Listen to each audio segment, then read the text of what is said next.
గౌరవ అధ్యక్షులకు ఇక్కడున్న సహచర సభ్యులందరికీ కూడా నేను సభలోకి వచ్చిన తర్వాత శాసనసభ వ్యవహారాల శాఖ మంత్రి గారిది చైర్లో కూర్చుండి నిరసన తెలిపిన ప్రోటోకాల్ వయలేషన్ అవుతుంది అని చెప్పి పక్కనున్న పెద్ద సీనియర్ మోస్ట్ నాయకులు తుమ్మల నాగేశ్వరరావు గారు కూడా అన్నారు. నేను అప్పుడు కూడా చెప్పాను, అన్నా ఇది ఇక్కడ మీ చైర్లో కూర్చుంటే మీకు ఇబ్బంది అయినప్పుడు రేపు ప్రొద్దున అక్కడ కాన్స్టిట్యున్సీలో మాకు ఇబ్బంది అవుతున్నది మీరు అంటే ఇవాళ తెలంగాణ తల్లిది ఉన్నది, ఇవాళ ఒక్కరోజు వదిలేసాయి రేపు మాట్లాడదామని ఆయన మాట ఇచ్చిండు. సరే మాట ఇచ్చి రేపటి వరకు కాదు అవకాశం ఇవ్వాలి అని చెప్పాము.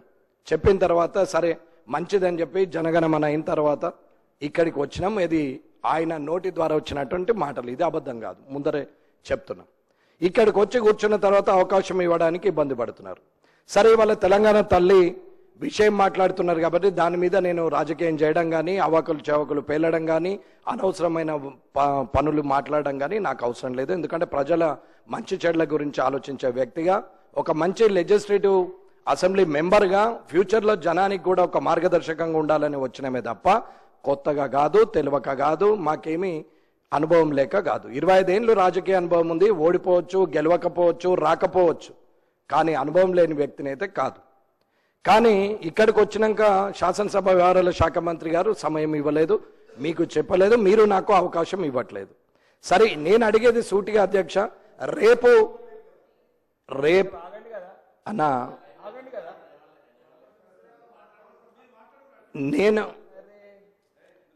అనేది రేపు నాకు ఈ ప్రోటోకాల్ విషయంలో కానీ వయలేషన్ విషయంలో కానీ మంత్రులు చేస్తున్నటువంటి పనుల విషయంలో కానీ నేనెవరిని నిందించడానికి మాట్లాడలేదు. నా ఎమ్మెల్యే అనే పదానికి జరుగుతున్న అవమానం గురించి మాట్లాడుతున్నాం. ఇలా వెంకటరమణారెడ్డి ఉంటాడు, రేపు వెంకటయ్య ఉంటాడు, అదేం పెద్ద పర్మనెంట్ కాదు. ఇక్కడ ఉన్నాడు అక్కడ ఉంటాడు, అక్కడ ఉన్నాడు ఇక్కడ ఉంటాడు, ఇక్కడ ఉన్నాడు అక్కడ కూడా ఉంటుండొచ్చు టైం వస్తే, దాంట్లో ఏం సమస్య లేదు. కానీ ఇవాళ ఆలోచన ఉండాలా. రేపటి అవకాశం ఇవ్వము అని అంటే మాత్రం రేపు ఊరుకోనేది లేదు అధ్యక్ష. నేను 8 నెలల క్రితము ప్రివిలేజ్ కమిటీకి ఇచ్చాం. కలెక్టర్ గారు చేసినటువంటి ఒక పని మీద, అక్కడున్న ఇన్ఛార్జ్ మినిస్టర్ గారు చేసిన పని మీద ఇప్పటి వరకు దాని మీద యాక్షన్ లేదు. సుమారు 60 క్వశ్చన్లు పంపినాం, ఇప్పటి వరకు దాని అతలేదు, సంవత్సరం అయింది. నేను ఒక ఎమ్మెల్యేకు ఉండే మర్యాదను ఇవ్వమని చెప్తున్నాం, వెంకటరమణారెడ్డి గురించి కాదు. ఇది మీరు ఆలోచించి రేపు నిర్ణయం తీసుకోవాలా. రేపు మళ్ళీ నేర్చుకోండి కొత్తగా అది ఇదని అంటే ఊరుకునేదైతే ఏమీ లేదు అధ్యక్ష. మీరు దయచేసి సహకరించాలా. ఎట్టి పరిస్థితుల్లో రేపు చర్చ జరగాలని కోరుకుంటున్నాను.